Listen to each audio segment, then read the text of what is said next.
이사회의 폭풍이 지나간 후 유진그룹의 최상층은 얼음장 같은 전쟁터가 되었다. 차진우는 자신의 말을 지켰다.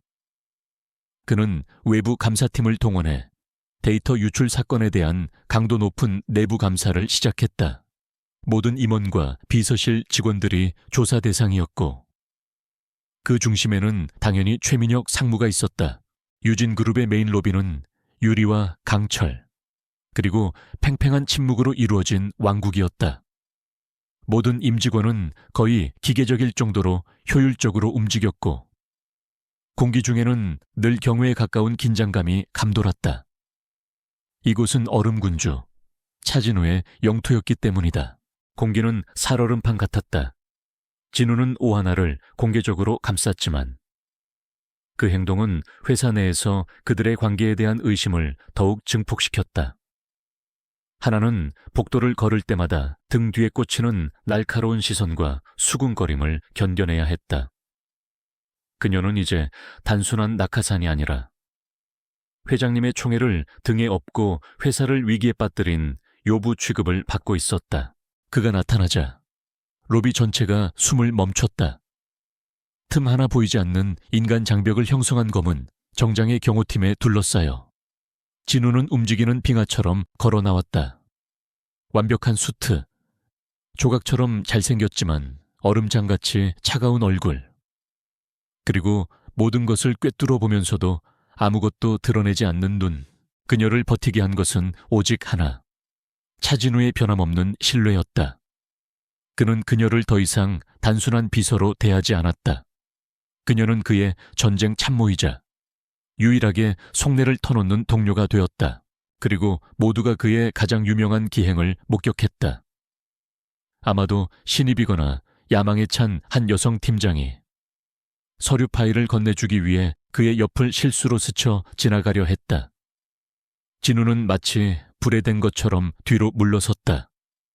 그의 온몸이 뻣뻣하게 굳었고 숨길 수 없는 혐오감이 얼굴에 드러났다. 그날 밤도 두 사람은 거대한 진우의 집무실에 단둘이 남아있었다.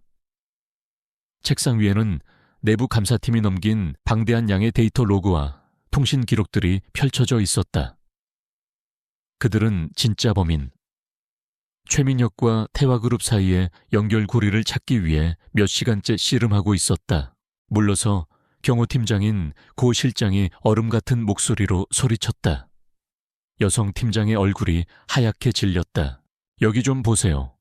하나가 자신의 노트북 화면을 가리켰다. 그녀의 눈은 피곤했지만 데이터의 흐름을 좇는 그 순간만큼은 날카롭게 빛났다.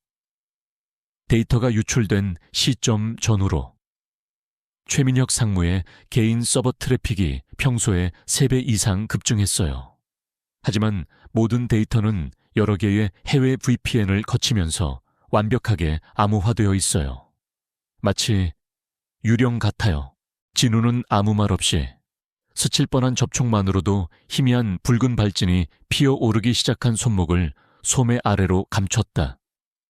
여성과의 신체 접촉에 극심한 시민성 알레르기 반응을 보이는 그의 병은 철저히 감춰진 비밀인 동시에 회사 내에서는 공포의 전설이었다. 진우는 그녀의 옆에 서서 화면을 내려다보았다.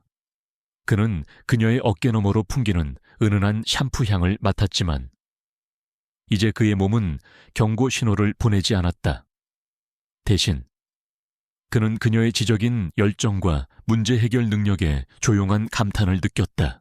로비의 한쪽 구석에서 오하나는 자신의 새 사원증을 꽉 쥔 채 커진 눈으로 모든 것을 지켜보고 있었다. 오늘이 그녀의 첫 출근 날이었다. 수석으로 졸업한 데이터 천재인 그녀는 꿈에 그리던 이 자리를 얻었다. 그녀는 이곳의 다른 여자들처럼 화려하게 매력적이지는 않았다. 단정하지만 소박한 오피스룩에 맑고 지적인 눈동자가 그녀의 가장 큰 특징이었다. 스트레스와 피로가 극에 달했을 때였다. 하나는 복잡하게 얽힌 코드의 바다를 응시하며 자신도 모르게 무언가를 흥얼거리기 시작했다. 아주 작고 희미한 콧노래였다. 스트레스를 받을 때 나오는 그녀의 오랜 무의식적인 습관이었다. 그녀의 분석적인 두뇌는 즉시 진우의 반응이 비정상적이라는 것, 공포증이거나 심각한 알레르기라는 것을 기록했다. 그녀는 그 강력하지만 고립된 남자를 향해 찰나의 동정심을 느꼈다. 그녀가 흥얼거리는 멜로디는 단순하고 익숙한 동요였다. 바로 그 순간 재앙이 닥쳤다. 반짝반짝 작은 별. 로비는 회사 발표를 기다리는 기자들로 붐볐고 이는 공격자에게 완벽한 위장을 제공했다. 진우의 일행이 배달원 복장을 한 무리 옆을 지나는 순간 그들 중 하나가 갑자기 앞으로 달려들었다. 그는 금속 탐지기를 통과할 수 있는 날카로운 세라믹 칼을 꺼내 진우의 복부를 겨냥했다. 처음에 진우는 그 소리를 인지하지 못했다. 그것은 그저 배경소음의 일부일 뿐이었다. 하지만 그 멜로디가 그의 의식 속으로 스며드는 순간 그의 세상이 멈췄다. 모든 것이 슬로우 모션처럼 펼쳐졌다. 경호팀이 반응했지만 찰나의 순간 늦었다. 군중 속에서 비명이 터져 나왔다. 진우의 눈이 경악으로 커졌다. 시간이 거꾸로 흘렀다. 현재의 집무실은 사라지고 20년 전에 그 끔찍한 어둠이 그를 덮쳤다. 하나는 가장 가까운 곳에 있었다. 그녀의 뇌는 컴퓨터처럼 작동했다. 1초도 안 되는 시간에 그녀는 상황을 분석했다. 공격자의 궤적, 경호원의 위치, 공황에 빠진 군중, 정면으로 몸을 던지는 것은 너무 위험했다. 칼을 더 깊이 밀어 넣을 수도 있었다. 그녀에게는 거리를 좁히고 패닉을 악화시키지 않으면서 무기를 든 팔을 무력화할 충격적인 교란이 필요했다. 기억의 조각, 그녀는 미쳤지만 전략적으로 계산된 결정을 내렸다. 8살의 차진우. 그는 차갑고 구축축한 콘크리트 바닥에 누워 있었다. 무너진 H빔이 그의 다리를 짓누르고 있었다. 고통은 감각을 마비시킬 정도로 극심했다. 사방은 칠흑 같은 어둠이었고 공기는 먼지와 피냄새로 가득했다. 그는 엄마를 불렀지만 대답은 없었다. 희미하게 들려오던 다른 생존자들의 신음소리도 이제는 잠잠해졌다. 그는 혼자였다. 죽음의 공포가 어린아이의 영혼을 갉아먹고 있었다. 그녀는 군중을 해치며 심장을 찢는 듯한 목소리로 외쳤다. 자기야, 의식이 희미해져 가던 바로 그 순간이었다. 누구도 무슨 일이 일어나는지 이해하기 전에 그녀는 이미 달려들어 진우의 목에 팔을 감고 그의 머리를 끌어내려 자신의 입술을 그의 입술에 찍어 눌렀다. 어디선가 노랫소리가 들려왔다. 아주 작고 가냘프지만 놀라울 정도로 맑은 여자아이의 목소리. 목소리는 두꺼운 콘크리트 벽 너머에서 들려오는 듯했다. 로비 전체가 얼어붙었다. 공격자, 진우, 그의 경호팀 모두가 이 믿을 수 없는 상황 전개에 말 그대로 멈춰 섰다. 반짝반짝 작은 별, 아름답게 비치네. 그전 우주적인 충격에 1초 동안 하나의 오른손이 움직였다. 그녀는 아래로 파고들어 놀라울 정도로 강력하고 숙련된 힘으로 공격자의 손목을 붙잡았다. 그녀는 그것을 날카롭게 비틀었고 동시에 들고 있던 무거운 토트백 손잡이로 그의 팔꿈치 관절을 강타했다. 소름 끼치는 파열음이 울렸다. 칼이 대리석 바닥 위로 땡그랑 소리를 내며 떨어졌다. 그것은 환청이 아니었다. 분명한 현실이었다. 어둠 속에서 또 다른 살아있는 존재가 있었다. 아이는 자신처럼 무서워하고 있었다. 하지만 그녀는 울고 있지 않았다. 노래하고 있었다. 그 노래는 마치 어둠을 뚫고 들어오는 한 줄기 빛처럼 그의 희미해져가는 의식을 붙잡았다. 경호팀이 즉시 공격자에게 달려들었다. 하나는 비틀거리며 뒤로 물러났다. 심장이 미친 듯이 뛰었다. 자신이 방금 저지른 일에 순전한 광기를 깨달았다. 그녀는 해고될 것이다. 아니면 체포되거나. 그는 대답할 힘이 없었다. 그는 그저 들었다. 노래는 계속되었다. 때로는 떨리고, 때로는 훌쩍이는 소리가 섞여 나왔지만 결코 멈추지 않았다. 그 노래가 그를 살아있게 만들었다. 구조대가 그를 발견할 때까지 그 노래는 그의 유일한 희망의 끈이었다. 하지만 차진우는 여전히 그 자리에 얼어붙어 있었다. 공격 때문이 아니었다. 키스 때문이었다. 그의 머릿속이 아찔했다. 그는 자신의 입술을 만졌다. 피부가 타는 듯한 느낌이 없었다. 두드러기가 올라오지 않았다. 목이 막히지도 않았다. 완벽하게 숨을 쉴 수 있었다. 20여 년 만에 처음으로 한 여자가 그를 만지고 키스했는데 아무런 반응이 없었다. 고통도, 알레르기 반응도 그저 그녀 입술의 온기만이 남아있을 뿐. 현재 진우는 숨을 헐떡이며 현실로 돌아왔다. 그의 눈이 믿을 수 없다는 듯 커져 있었다. 그는 천천히 고개를 돌려 여전히 화면에 집중한 채 무의식적으로 노래를 흥얼거리고 있는 하나를 바라보았다. 그는 하나를 응시했다. 그녀는 얼굴이 새빨개진 채 허리를 굽히며 필사적으로 사과를 중얼거리고 있었다. 죄송합니다. 회장님 정말 죄송합니다. 해고하지 말아주세요. 그 멜로디, 그 음색, 바로 그 노래였다. 고 실장이 또 다른 위협으로 간주하고 그녀를 끌어내려 했다. 그가 지난 20년간 자신의 트라우마가 만들어낸 환상이라고, 절망 속에서 스스로를 위로하기 위해 만들어낸 기억이라고 믿었던 바로 그 목소리. 진우는 손을 들어 막았다. 그의 목소리는 날카로웠다. 그만 모든 것이 맞아떨어졌다. 그녀의 기억 상실, 그녀가 꾸었던 꿈, 그들이 발견했던 신문 기사, 그리고 그의 몸이 그녀에게만 반응하지 않는 이유. 그는 그녀를 향해 걸어갔다. 그의 차가운 눈은 분노가 아닌, 그가 단 한 번도 느껴본 적 없는 강렬하고 포식자와 같은 호기심으로 그녀의 머리부터 발끝까지를 훑었다. 그는 그 어떤 기업 비밀보다 더 가치 있고 그 어떤 암살 시도보다 더 충격적인 것을 발견했다. 기적, 변칙, 해독제. 그녀는 어둠 속에서 그를 버리고 떠난 여자가 아니었다. 그녀는 그 어둠 속에서 남아 그를 위해 노래를 불러주었던 유일한 사람이었다. 혼란스러운 로비, 신음하는 암살자, 비명을 지르는 기자들이 배경 속으로 희미해졌다. 그의 머릿속에는 오직 단 하나의 질문만이 남아있었다. 왜 그녀인가? 그의 알레르기는 배신과 버려짐에 대한 트라우마의 물리적인 발현이었다. 하지만 그의 몸은, 그의 영혼 깊은 곳은 그녀가 자신의 구원자였음을 기억하고 있었다. 그래서 그녀의 접촉은 독이 아니라 치유가 될 수 있었던 것이다. 차진우의 집무실은 일하는 공간이라기보다는 현대적인 요새에 가까웠다. 최상층에 위치하여 서울의 정형을 발 아래에 두고 있었고 거대한 책상과 미니멀한 가구들은 그 주인의 성격처럼 차갑고 빈틈이 없었다. 오하나는 그 방 한가운데에 서 있었다. 해고되거나 경찰에 넘겨질 것이라는 공포에 그녀는 자신이 숨쉬는 것조차 잊고 있었다. 고 실장은 그림자처럼 그녀의 옆에 서 있었는데 그의 표정은 적대적이지는 않았지만 결코 우호적이지도 않았다. 그 노래, 진우의 목소리가 잠겨 나왔다. 진우는 거대한 책상 뒤에 앉아 그녀를 관찰하고 있었다.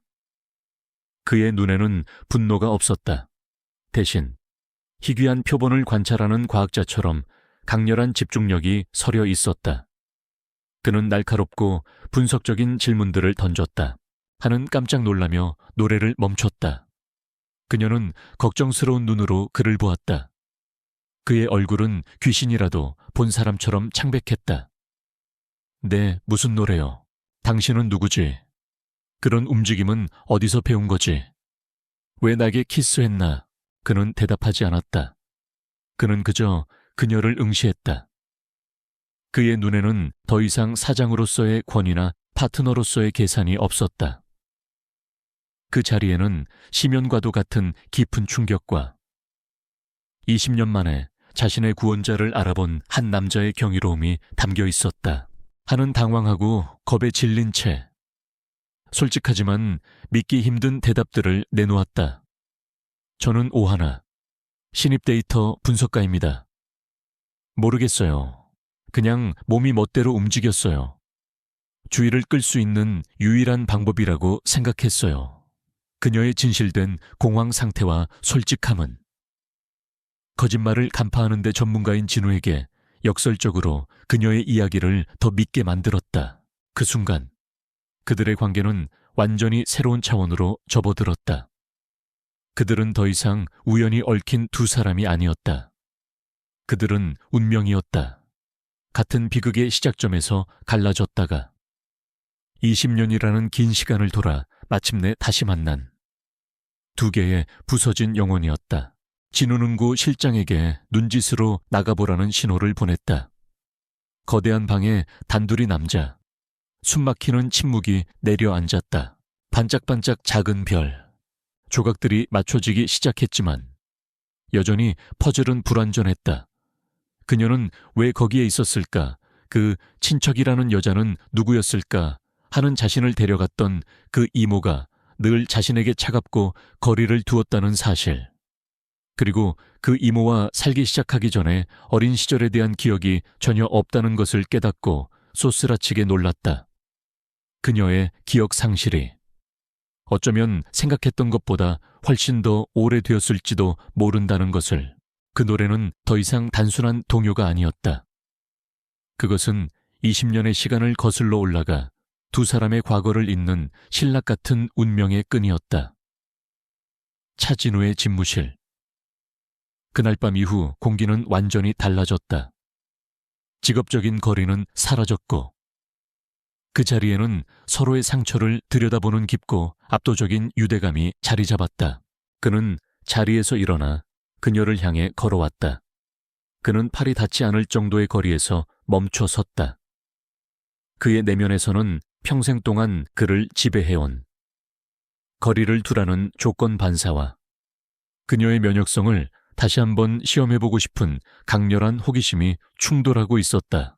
진우는 처음으로 자신의 가장 깊은 상처를 드러냈다. 그는 붕괴 현장의 어둠, 죽음의 공포 속에서 절망하던 어린 자신에 대해, 그리고 어디선가 들려오던 그녀의 노랫소리가 어떻게 자신의 유일한 희망이 되었는지에 대해 모두 털어놓았다. 그의 고백은 그가 평생 보여준 적 없는 가장 연약한 모습이었다. 마침내 그가 결정을 내렸다. 당신은 해고야. 그의 목소리는 감정 없이 평탄했다. 하나의 얼굴이 절망으로 무너져 내렸다. 데이터 분석팀에서 그가 말을 이었다. 오늘부터 당신은 내 개인 비서다 하는 그의 이야기를 들으며 자신의 조각난 꿈과 기억들이 그의 이야기와 공명하는 것을 느꼈다. 그녀는 자신이 왜 그토록 필사적으로 벽 너머의 아이를 위로하고 싶어 했는지 이제야 이해했다. 하는 말문이 막혔다. 해고 직전의 신입사원에서 회장의 개인 비서로 말이 되지 않았다. 그녀는 자격이 없다며 거절하려 했다. 하지만 저는 비서 업무에 대해서는 아무것도 모릅니다. 이제 우리가 왜 만났는지 알 것 같아요. 그녀가 조용히 말했다. 그들의 만남은 우연이 아니었다. 끝나지 않은 이야기에 마침표를 찍기 위해 운명이 다시 한번 그들을 같은 자리로 불러 모은 것이었다. 그들의 목적은 이제 명확해졌다. 단순한 복수가 아니라 공유된 트라우마를 치유하고 지연된 정의를 바로 세우기 위해 그날의 완전한 진실을 밝혀내는 것. 진우는 단호했다. 그는 그녀 앞에 계약서 한 부를 내밀었다. 연봉은 천문학적인 액수였다. 계약서에는 무시무시한 범위의 비밀 유지 조항이 포함되어 있었다. 그리고 유독 눈에 띄는 기이한 조항이 하나 있었다. 피고용인은 고용주의 신변 안전을 위한 목적으로 필요시 물리적 근접성을 유지해야 할 의무가 있다. 그것이 그의 법적인 명분이었다. 조사는 본격적으로 시작되었다. 그는 이것이 부탁이 아니라는 점을 분명히 했다. 그는 그녀가 엄밀히 말해 자신을 폭행했으며 범죄 현장을 훼손했다는 사실을 무기로 사용했다. 계약서에 서명하든지 아니면 법적 책임을 지든지 덫에 걸린 하나에게는 선택의 여지가 없었다. 진우는 유진그룹의 모든 자원을 총동원하여 고 실장과 하나가 이끄는 비밀 태스크포스를 구성했다. 오하나의 승진 소식은 회사 전체에 충격파를 던졌다. 회장님께 키스한 여자는 이제 유진그룹에서 가장 화제가 되는 인물이 되었다. 데이터 천재로서 하나의 역할은 결정적이었다. 그녀는 20년 된 디지털 아카이브, 재무 기록, 그리고 이전에는 간과되었던 건설 일지 속으로 파고들었다. 그녀는 그 속에서 변칙적인 패턴을 찾고 있었다. 진우는 자신의 권력과 인맥을 이용해 공식적인 절차를 우회하여 붕괴사고, 당시의 원본, 경찰 및 소방서 보고서를 입수했다. 그녀는 임원들이 있는 최상층, 진우의 집무실 바로 옆 사무실로 자리를 옮겼다. 그곳의 공기는 숨이 막힐 지경이었다. 다른 임원 비서들은 그녀를 경애와 질투, 그리고 경멸이 뒤섞인 눈으로 쳐다보았다. 그들은 그녀가 어떻게 하룻밤 만에 회장님을 유혹했는지에 대해 수군거렸다. 그들은 완벽하게 협력했다. 그는 권력과 인맥의 세계를 움직였고, 그녀는 데이터와 숨겨진 패턴의 세계를 항해했다. 그녀의 새 직장은 지옥과 같았다. 진우는 그녀에게 불가능해 보이는 임무들을 던지며 그녀의 한계를 시험하고 그녀의 반응을 관찰했다. 그는 그녀가 단순한 요행이었는지 아니면 그 이상인지 알아야만 했다. 하지만 하나는 비서로서의 경험 부족에도 불구하고 그녀의 뛰어난 분석 능력을 이용해 비상식적인 방법으로 문제들을 해결해냈고, 이는 반복해서 진우를 놀라게 했다. 첫 번째 단서는 하나가 찾아냈다. 드림타워의 기초공사에 사용된 철근의 납품 송장이었다. 공급업체는 프로젝트 직후 파산한 이름 없는 작은 회사였다. 가격은 설계도에 명시된 등급의 철강에 비해 의심스러울 정도로 저렴했다. 바로 그때 새로운 위협이 나타났다. 최민혁. 그는 진우의 사촌이자 그룹의 상무였다. 그는 겉보기에는 잘생기고 매력적이었지만 속으로는 진우에 대한 질투와 야망으로 가득 차 있었다. 그는 진우의 알레르기를 언젠가 자신이 그룹을 차지하는 데 이용할 수 있는 약점이라고 생각했다. 진우는 인맥을 동원해 파산한 회사의 주인을 찾아냈다. 그는 이제 몰락한 노인이 되어 있었다. 압박이 가해지자 그는 회사가 단지 서류상으로만 존재하는 유령회사 페이퍼 컴퍼니였다고 실토했다. 민혁은 친절하고 환영하는 듯한 가면을 쓰고 하나에게 접근했다. 하나씨, 적응하기 힘들죠. 그는 공모자 같은 미소를 지으며 말했다. 우리 사촌 형이 좀 까다로운 편이라 언제든 도움이 필요하면 말해요. 하는 그 유령 회사의 자금 출처를 역추적했다. 며칠간의 추적 끝에 여러 개의 해외 계좌와 가짜 이름의 장막 뒤에서 그녀는 마침내 자금의 원천을 찾아냈다. 그것은 태화그룹과 연결된 비자금 계좌였고, 당시 젊고 야심만만한 이사였던 양태준이 관리하던 것이었다. 동기는 명확했다. 유진의 상징적인 프로젝트를 방해함으로써 태화가 업계의 패권을 차지하려 했던 것이다. 그것은 시험이었다. 그가 그녀를 이용할 수 있는지, 그녀가 아군인지 장애물인지 떠보는 것이었다. 하는 사교적으로는 어색했지만 본능은 날카로웠다.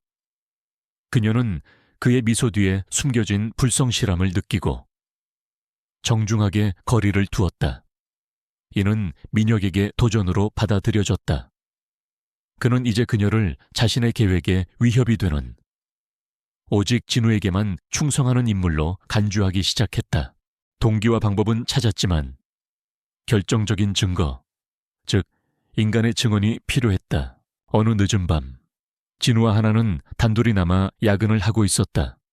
산더미 같은 서류더미가 무너지면서 두 사람은 동시에 그것을 잡기 위해 손을 뻗었다. 그들은 유령회사의 지불 기록과 드림타워 현장의 건설 노동자 명단을 대조했다. 그리고 일치하는 이름을 찾아냈다. 현장 감독이었던 김철민. 그는 붕괴 사고 일주일 후 설명할 수 없는 거액의 돈을 받았고 그 직후 종적을 감췄다. 그들의 손이 스쳤다. 김철민을 찾는 것은 시간과의 싸움이 되었다. 진우가 진실에 가까워지고 있다는 것을 깨달은 양 회장과 최민형 역시 증인을 먼저 찾아 영원히 침묵시키기 위해 자신들의 사람들을 풀었다. 쫓고 쫓기는 긴박한 쥐잡기 게임이 시작되었다. 양 회장의 하수인들이 거의 증인에게 먼저 도달할 뻔한 아슬아슬한 순간도 있었다. 두 사람 모두 얼어붙었다. 그것은 로비에서의 키스 이후 첫 번째 신체 접촉이었다. 진우는 맞닿은 그들의 손을 응시했다. 그녀 피부의 온기, 손가락에 희미한 굳은 살이 느껴졌다. 그리고 아무것도 없었다. 발진도, 숨막힘도 그저 온기뿐이었다. 마침내 하나가 그의 가족 병원 기록과 자녀의 학교 지원서를 분석해낸 영리한 데이터 분석 덕분에 그들은 김철민의 현재 위치를 찾아냈다. 하는 화들짝 놀라며 손을 빼고는 허둥지둥 사과했다. 그는 외딴 어촌 마을에서 죄책감에 시달리며 망가진 노인으로 살고 있었다. 하지만 진우는 생각에 잠겨 있었다. 그의 내면에서는 혼란의 폭풍과 함께 기이하고 낯선 감정이 피어오르고 있었다. 이 여자는 독이 아니었다. 그의 해독제였다. 하지만 무엇에 대한 해독제란 말인가? 그리고 왜 미스터리는 깊어지고 그것을 풀고 싶은 그의 집착은 점점 더 강해지고 있었다. 대면의 순간은 감정적이었다. 그는 처음에는 모든 것을 부인했다. 양 회장의 손길이 여전히 두려웠기 때문이다. 차진우는 자신의 병이 순전히 심리적인 문제라는 것을 알고 있었다. 하지만 이성은 언제나 몸의 본능적인 반란 앞에서 무력했다. 확인이 필요했다. 오하나가 예외인지 아니면 자신의 끔찍한 병이 사라진 것인지. 진우는 그를 협박하지 않았다. 그는 자신이 잔해 속에 갇혔던 바로 그 소년이라고 말했다. 하는 자신이 현장에서 어린 시절의 기억을 잃어버린 바로 그 소녀라고 말했다. 그들은 그의 공포가 아닌 그의 양심에 호소했다. 그는 유진그룹 빌딩 내부에 위치한 그의 개인 의료시설에 있었다. 그의 지시에 따라 한 여성 직원이 서류를 전달한다는 명목으로 불려왔다. 진우는 그녀에게 펜을 건네달라고 지시했다. 그녀의 손가락 끝이 그의 손등을 스치는 순간 알레르기 반응은 즉각적이고 격렬하게 나타났다. 마침내 20년간의 죄책감의 무게를 이기지 못한 김철민은 무너져 내렸다. 그는 증언하겠다고 약속했다. 그는 모든 것을 고백했다. 양태준 이사가 어떻게 자신에게 접근했는지, 부실 자재 사용에 서명하도록 돈을 주었는지, 그리고 그의 침묵을 보장하기 위해 어떻게 그의 가족을 위협했는지. 선명한 붉은 발진이 팔을 타고 기어 올라왔고 현기증과 함께 호흡이 가빠졌다. 그의 주치의는 즉시 에피네프린 주사를 놓았다. 약물이 혈관을 타고 퍼지면서 격렬했던 반응은 서서히 가라앉았지만 그의 마음속에는 더 큰 폭풍이 몰아치고 있었다. 그날 밤 진우와 하나의 손에는 증인의 모든 자백이 담긴 영상과 서명이 담긴 진술서가 들려 있었다. 오하나는 단순한 예외가 아니었다. 그녀는 완벽한 변칙이었다. 그의 병은 사라지지 않았다. 오직 그녀 앞에서만 부재했다. 이제 그들은 필요한 모든 것을 갖추었다. 자금 추적 기록, 물적 증거, 그리고 인간 증언, 지연된 정의가 마침내 손에 닿는 거리에 있었다. 강렬한 알레르기 반응은 억눌려 있던 기억의 빗장을 건드렸다. 장면이 전환되며 그의 의식은 20년 전의 과거로 빨려 들어갔다. 이제 이 모든 것을 끝낼 시간이야. 진우의 목소리는 보복의 약속으로 차갑게 울렸다. 8살의 차진우. 그는 지금의 얼음 군주가 아닌 밝고 호기심 많은 아이였다. 그는 아버지의 손을 잡고 유진그룹의 야심작이었던 드림타워의 건설 현장에 서 있었다. 아버지는 그에게 미래의 꿈과 희망에 대해 이야기하고 있었다. 하나가 굳은 표정으로 고개를 끄덕였다. 그들은 서로를 바라보았다. 더 이상 생존자가 아닌 거대한 제국을 무너뜨릴 준비가 된 복수자들이었다. 무기는 준비되었다. 다음 장은 그 무기를 발사하는 것이 될 것이다.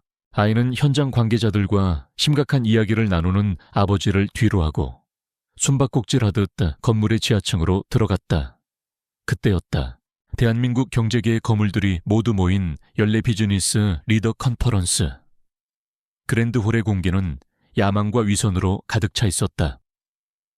올해의 기조연설자는 태화그룹의 양태준 회장이었다. 그는 연단 위에서 자신이 만들어낸 유진그룹의 최근 불안정성을 은근히 비판하며 온화한 할아버지 같은 얼굴로 연설을 이어가고 있었다. 그는 자신의 과거가 완벽하게 묻혔다고 확신하며 거대한 야심을 드러낼 마지막 순간을 기다리고 있었다. 귀를 찢는 굉음, 건물이 신음하며 거대한 몸을 비틀었다. 먼지와 어둠, 그리고 금속이 뒤틀리고 콘크리트가 무너져 내리는 끔찍한 소리. 아이의 세상은 순식간에 공포와 혼돈의 아수라장으로 변했다. 최민혁은 청중석에서 의기양양한 표정으로 그를 지켜보고 있었다. 차진우와 오하나는 행사장 뒤편에 조용히 앉아 마치 사냥감을 기다리는 포식자처럼 침착하게 무대를 응시하고 있었다. 같은 시각, 경쟁사인 태화그룹의 회장실. 양태준 회장은 노회한 미소로 창밖을 내다보고 있었다. 그의 앞에는 진우의 사촌 최민혁 상무가 고개를 숙이고 있었다. 최민혁은 태화그룹이 유진에 심어놓은 가장 성공적인 첩자였다. 양 회장은 연설의 절정으로 치달았다. 따라서 그는 위대한 제스처와 함께 선언했다. 우리나라 경제와 주주가치의 안정을 위해 우리 태화그룹은 유진그룹과의 공식적인 합병을 제안하는 바입니다. 오하나라는 계집말입니다. 민혁이 보고했다.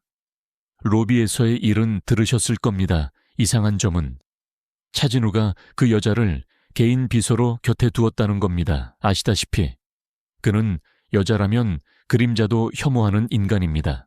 그것은 정중한 단어로 포장된 명백한 적대적 인수합병 선언이었다. 양 회장은 처음에는 대수롭지 않게 여겼다. 젊은 놈의 하룻밤 불장난이겠거니. 하지만 민혁의 다음 말이 그의 표정을 굳게 만들었다. 호라는 술렁임과 카메라 플래시로 폭발했다. 제게에 떨어진 거대한 폭탄이었다. 양 회장은 승리의 순간을 만끽하며 미소 지었다. 그는 차진우가 완전히 궁지에 몰렸다고 믿었다. 그리고 최근 차진우가 20년 전 드림타워 붕괴 사고 기록을 다시 검토하고 있다는 정보가 있습니다. 박수 소리가 터져 나오려는 바로 그 순간 행사장 뒤편에서 단 하나의 차분한 목소리가 소음을 갈랐다. 드림타워. 그 이름이 나오자 양 회장의 온화한 가면이 벗겨졌다. 그의 눈에 차갑고 위험한 빛이 번뜩였다. 그는 그날의 파괴 공작을 완벽하게 기억하고 있었다. 그것은 그의 걸작이었고 진우의 아버지를 나락으로 떨어뜨리고 태화그룹을 일으켜 세운 주춧돌이었다. 그는 오하나라는 여자의 등장이 단순한 우연이 아닐 수도 있다는 의심을 품기 시작했다. 그녀는 자신이 20년간 묻어온 과거를 여는 열쇠인가. 그 계집의 뒷조사를 해 약점을 찾아 필요하다면 제거해. 모든 시선이 그쪽으로 향했다. 차진우가 마이크를 손에 든 차에 서 있었다. 그의 곁에는 오하나가 태블릿을 들고 있었다. 다시 진우의 기억 속 그는 어둡고 먼지 자욱한 지하에서 무너진 HB말에 갇혀 있었다. 부상당한 다리의 통증과 주변에서 들려오는 다른 생존자들의 희미한 신음, 그리고 죽음의 공포. 그는 엄마와 아빠를 불렀지만 대답은 없었다. 살인과 거짓말로 세워진 기업은 유진의 파트너가 될 자격이 없습니다. 진우의 목소리가 홀 전체에 울려 퍼졌다. 그때 어둠 속에서 한 형체가 나타났다. 여자였다. 아이는 구조대원이라고 생각했다. 하지만 그녀는 양태준이 심어놓은 산업 스파이였다. 붕괴 직전 설계도의 약점을 증명할 샘플을 훔치러 왔던 여자. 그녀는 갇혀있는 아이를 보고 공포에 질려 잠시 멈칫하더니 이내 아이를 외면하고 어둠 속으로 돌아서 도망쳤다. 충격적인 침묵이 내려앉았다. 양 회장의 얼굴이 승리감에서 불신으로, 그리고 이내 분노로 일그러졌다. 차진우, 지금 무슨 망발인가. 버려졌다는 절망감. 아이의 마음속에 그 순간이 낙인처럼 찍혔다. 여성의 형상은 그에게 버림과 공포, 그리고 질식할 것 같은 무력감과 동의어가 되었다. 그것이 그의 알레르기의 심리적 뿌리였다. 그는 희미해져가는 의식 속에서 그 여자의 뒷모습을 마지막으로 기억했다.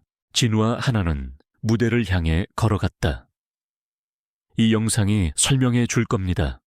진우가 말했고, 하나는 자신의 태블릿을 메인 프로젝터에 연결했다.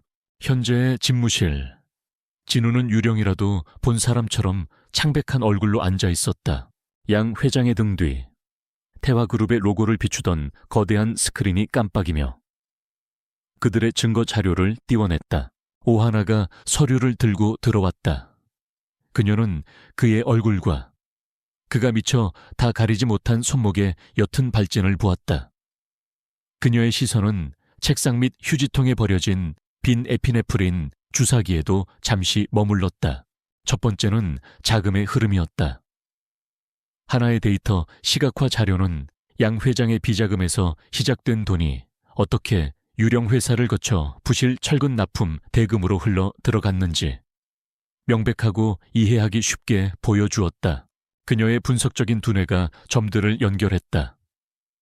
그녀는 무슨 일이 있었는지 묻지 않았다. 대신 그녀는 조용히 자신이 집에서 가져온 향이 없는 진정 효과의 허브차와 물 한 잔을 그의 책상 위에 놓았다. 두 번째는 물적 증거였다. 진우가 고용한 독립 전문가들이 분석한, 원래 설계도와 실제 사용된 자재의 차이점을 보여주는 보고서. 고의적인 부실 공사의 증거였다. 때로는 그녀가 부드럽게 말했다. 마음이 잊고 싶어 하는 것을 몸이 기억하기도 하죠. 그리고 마지막.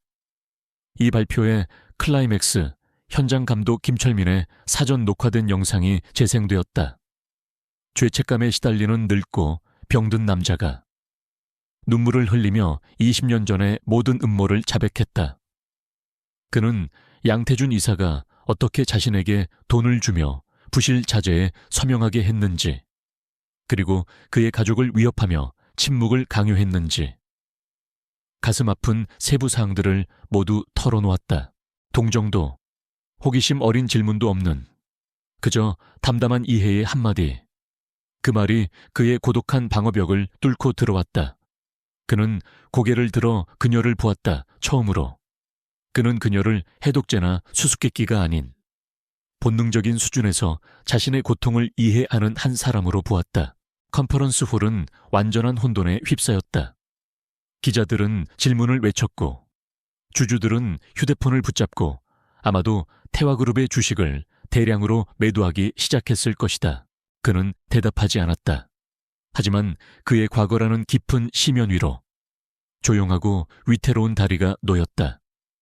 그는 그녀가 자신의 면역성에 대한 열쇠일 뿐만 아니라 어쩌면 자신의 치유에 대한 열쇠일지도 모른다고 생각하기 시작했다. 양 회장은 공포와 분노로 떨며 창백해졌다. 그는 모든 것이 조작이고 거짓말이라고 소리쳤다. 저자는 거짓말쟁이야. 이건 음해야. 차진우의 저택 서재는 거대한 시간의 무덤 같았다. 그는 오하나에게 오래된 건축 설계도를 정리하는 것을 도와달라고 요청했다. 그 서류들은 바로 드림타워의 것이었다. 하나가 먼지 쌓인 낡은 종이들을 만지자 오래된 종이와 먼지의 냄새가 감각의 방가쇠를 당겼다. 하지만 증거는 압도적이었다. 증인의 영상은 감정적으로 파괴적이었고 절대적으로 설득력이 있었다. 그녀는 갑자기 현기증을 느꼈다. 설명할 수 없는 공포의 물결이 그녀를 덮쳤다. 그녀의 머릿속에 이미지들이 스쳐 지나갔다.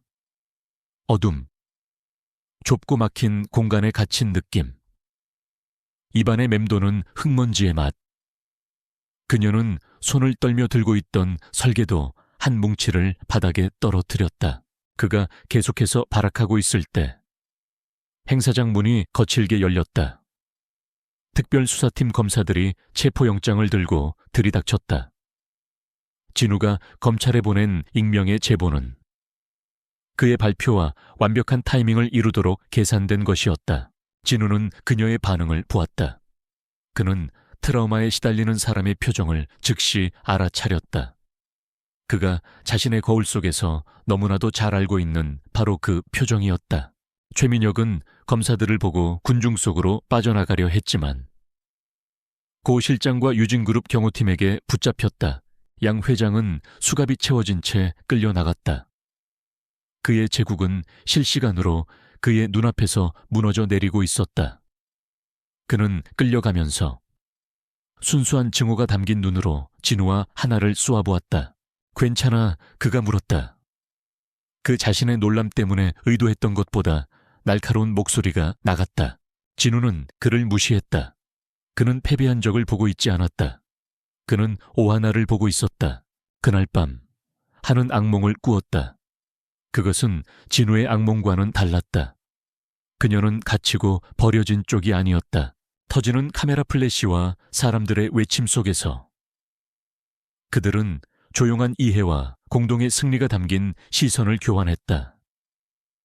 그들이 일으킨 폭풍은 주변에서 격렬하게 몰아치고 있었지만 그들 둘만의 작은 공간에는 깊은 평화와 안도감이 흘렀다. 꿈속에서 그녀는 혼란스럽고 어두운 장소에서 길을 잃은 작은 아이였다. 희미한 소리, 누군가 우는 소리가 들려왔다. 그녀는 무서웠지만 소리를 따라갔다. 그녀는 무너진 콘크리트와 철근 벽 앞에 서 있었다. 울음소리는 그 너머에서 들려왔다. 오랫동안 지연되었던 정의가 마침내 실현되었다. 제국을 무너뜨린 설계자들인 두 사람은 이제 진정으로 그들 개인의 치유를 시작할 수 있는 길 위에 서 있었다. 그녀는 소리쳐보려 했지만 목소리가 나오지 않았다. 그녀는 위로를 건네기 위해 자신이 생각할 수 있는 유일한 것, 동요를 부르기 시작했다. 아주 단순하고 흔한 자장가였다. 컨퍼런스 홀에서의 폭풍이 휩쓸고 간 후 몇 주가 지났다. 대한민국 재계는 태화그룹의 몰락이라는 거대한 지진의 여진으로 흔들리고 있었다. 양태준 회장과 최민혁은 구속되어 재판을 받고 있었고 그들의 부패 네트워크는 속수무책으로 무너져 내렸다. 반면 거대한 악을 용기 있게 고발한 유진그룹은 잠시의 불안정을 딛고 더욱 굳건한 신뢰를 얻었다. 차진우는 이제 단순한 천재 경영인을 넘어 정의롭고 강력한 리더로 재평가받고 있었다. 반짝반짝 작은 별, 세상의 소음이 잦아들자 진우는 비로소 자신 내면의 상처와 마주하기 시작했다. 그녀는 잠에서 깨어났다. 멜로디가 뇌리에서 떠나지 않았다. 그녀는 그 꿈을 이해할 수 없었지만 벽 너머의 누군가를 향한 필사적인 공감의 감정은 너무나도 압도적이었다. 그의 알레르기는 마법처럼 사라지지 않았다. 하지만 그것을 지배하던 심리적 족쇄는 부서져 있었다. 어느 날 그는 붐비는 엘리베이터 안에서 한 여직원과 팔이 스치는 일이 있었다. 과거의 그였다면 공황 발작을 일으켰을 상황.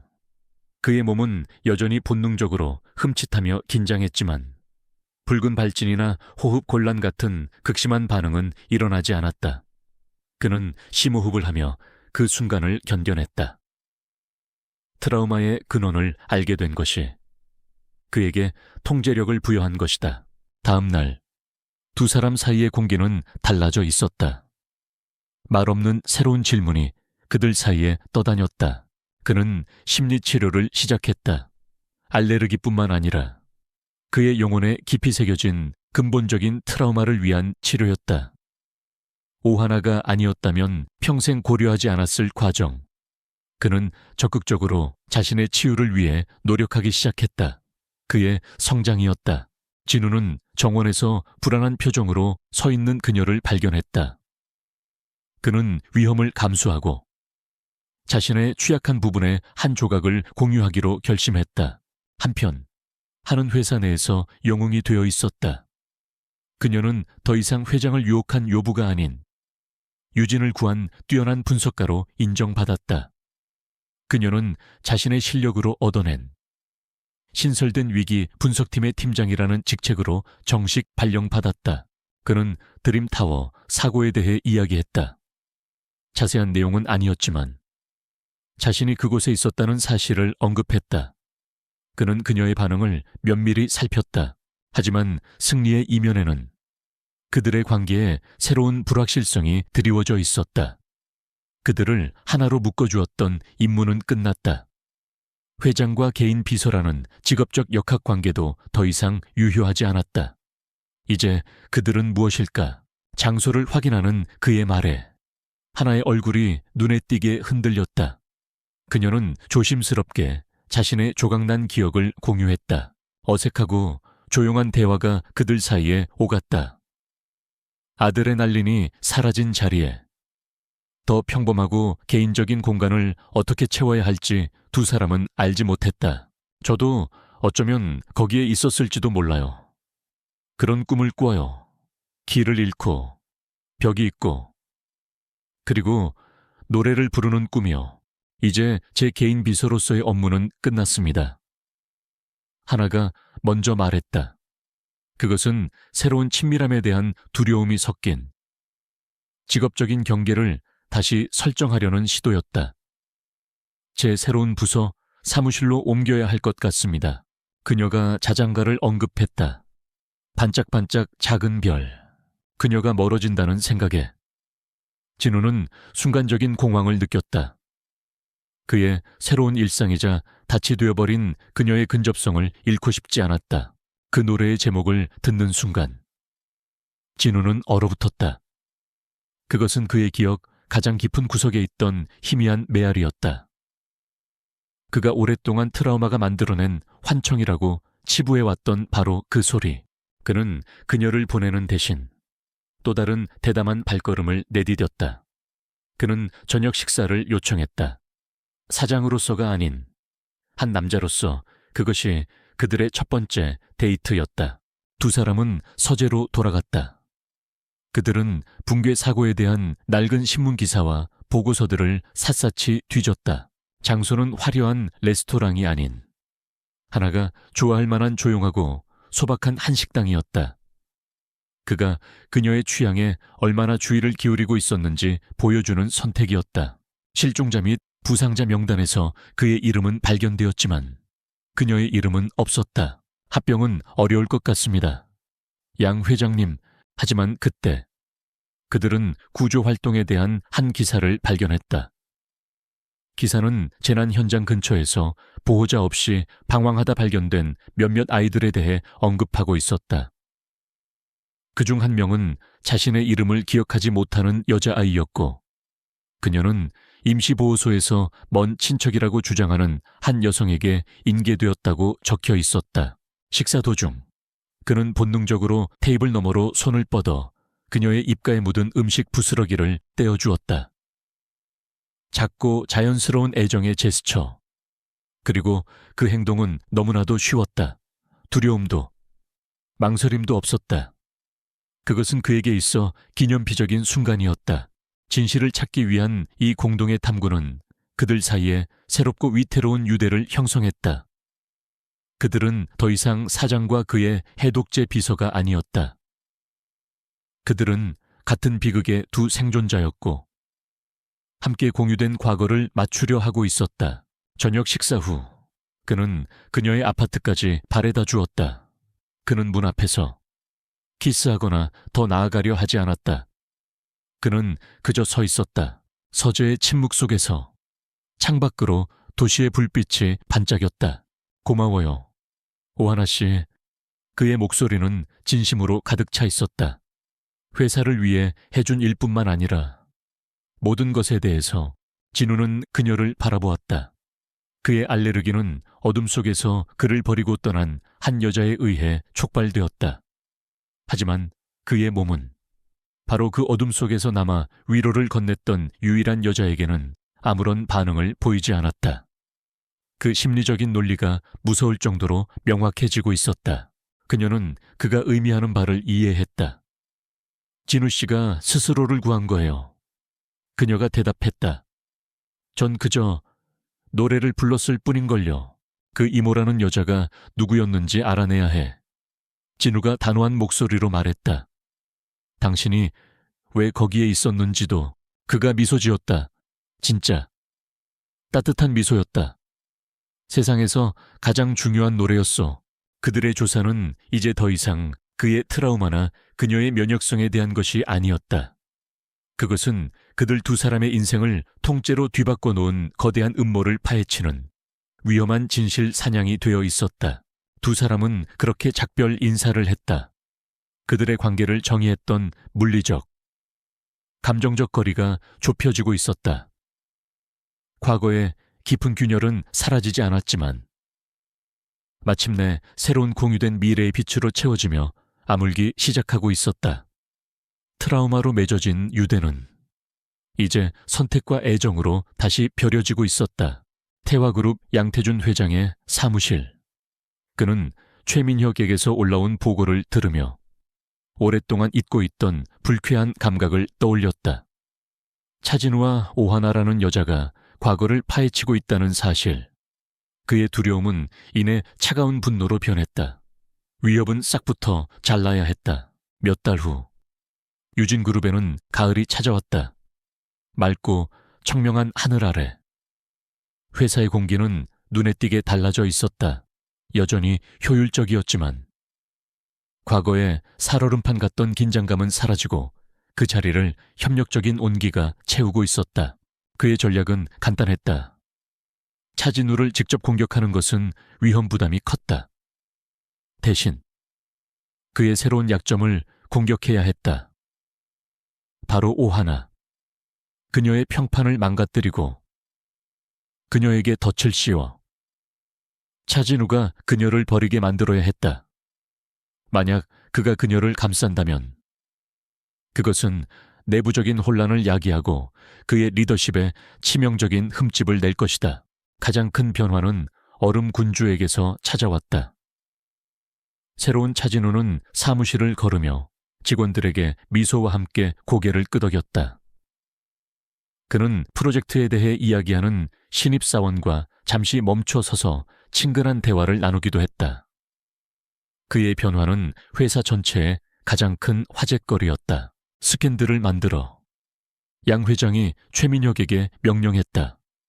그 계집애를 스파이로 만들어 그들의 기묘한 관계를 역이용해 얼음 군주가 여자 하나 때문에 녹아내리는지 한번 구경해 보자고. 오하나 역시 자신의 자리에서 빛나고 있었다. 그녀는 이제 위기 분석팀장으로서 회의를 이끌고 있었다.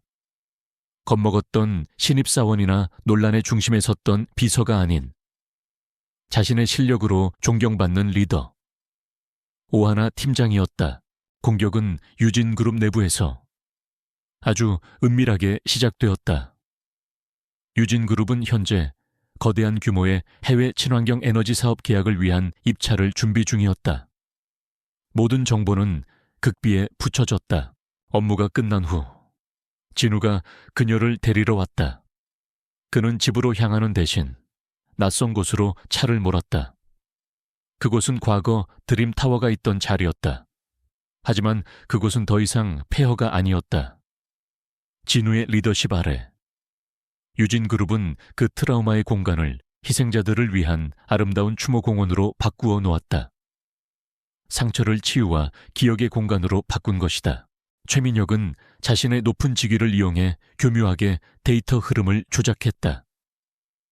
그는 민감한 입찰 관련 파일들이 하나의 새로운 단말기, 즉 회장 개인 비서라는 직위와 함께 그녀에게 주어진 오하나의 컴퓨터를 경유하도록 만들었다. 그는 그녀가 접근 권한이 없는 파일들을 열람하고 복사한 것처럼 보이는 완벽한 가짜 디지털 흔적을 만들었다. 두 사람은 해질녘에 공원을 걸었다. 그들은 추모비 앞에 섰다. 과거에 갇히지 않은 채 조용히 과거를 마주하는 순간이었다.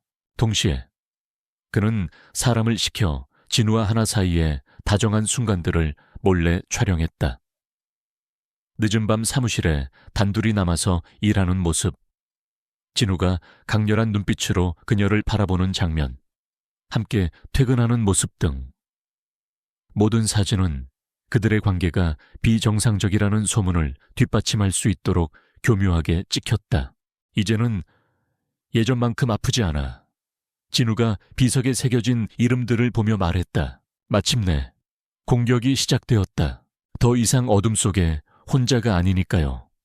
하나가 그의 손을 잡으며 대답했다.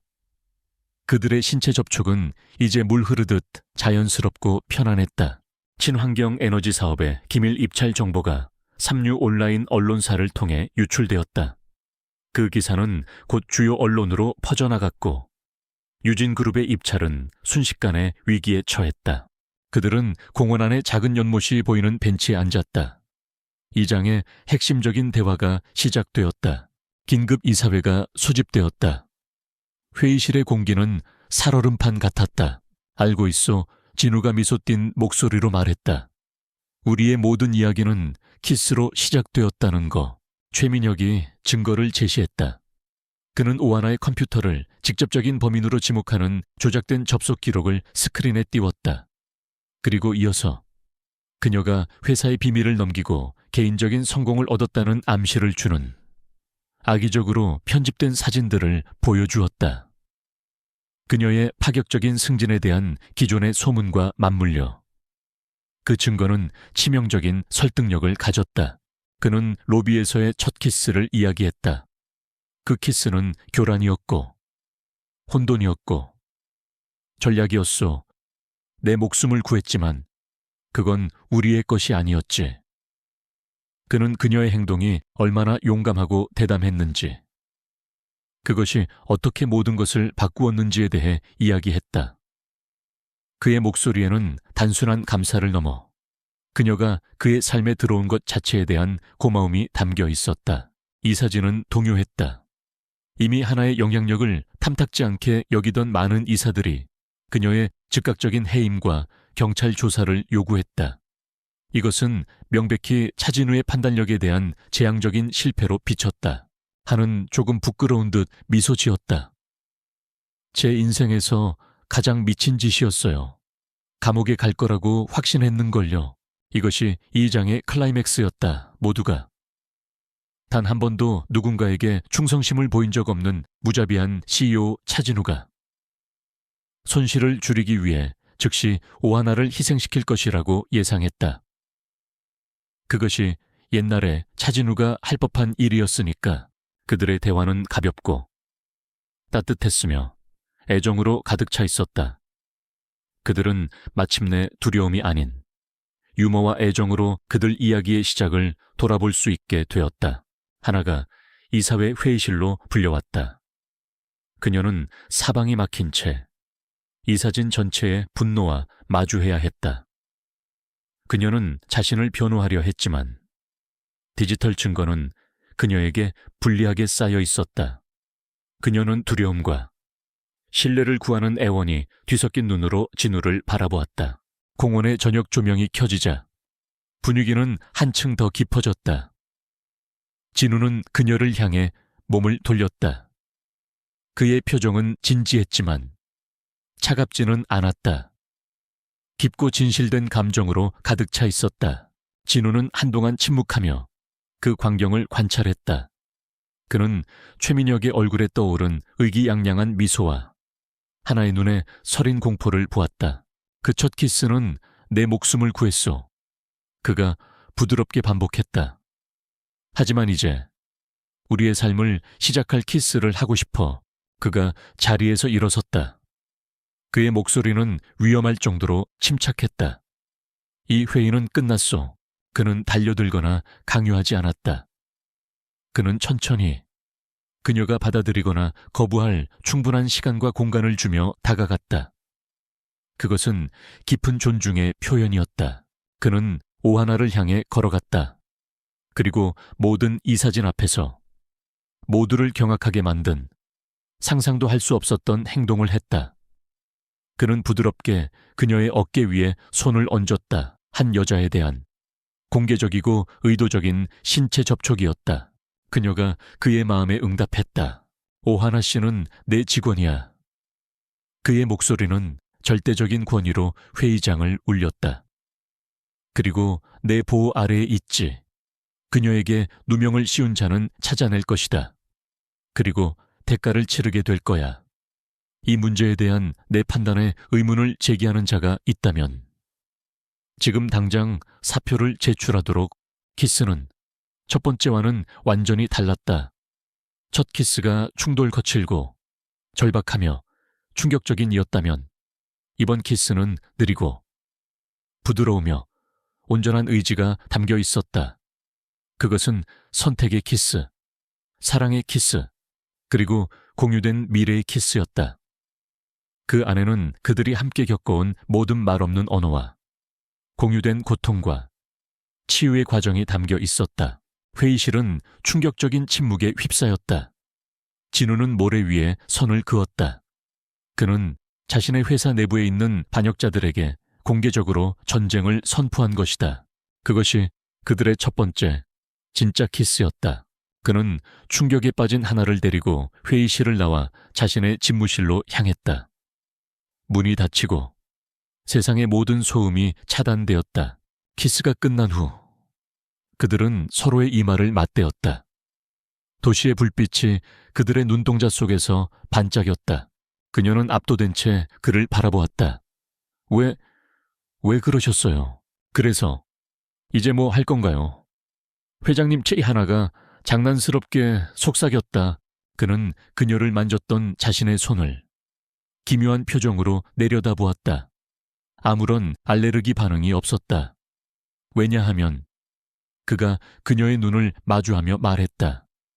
오랜만에 처음으로 누군가를 믿어보기로 결정했으니까. 그리고 이 공격이 유진의 비밀에 대한 것이 아니었다는 걸 아니까. 이건 우리에 대한 공격이었어. 드림타워에 대한 공격이었지. 이제 그가 온기와 확신으로 가득 찬 목소리로 말했다. 집에 가야지. 함께. 그의 선언과 함께 직업적인 장벽은 사라졌다. 그들은 더 이상 과거를 조사하는 두 사람이 아니었다. 그들은 이제 그들을 파괴하려는 강력한 적에 맞서 당열한 진정한 파트너였다. 판도는 개인적인 미스터리에서 전면적인 기업 전쟁으로 격상되었다. 혼란스러운 로비에서 생명을 구했던 키스로 시작된 이야기는 그들의 공유된 과거의 기반 위에 세워진 공원에서 삶을 시작하는 조용한 키스로 새로운 시작을 맞이했다. 해독제는 단지 면역에 대한 것이 아니었다. 그것은 연결에 대한 것이었다. 그리고 처음으로 그들의 미래는 그들이 함께 써내려갈 백지 페이지로 펼쳐져 있었다. 대화는 과거가 아닌 미래에 대한 것이었다. 그들은 일 밖의 희망과 관심사에 대해 이야기했다. 그들은 트라우마를 입은 소년과 잊힌 소녀가 아닌 차진우와 오하나로서 서로를 알아가고 있었다.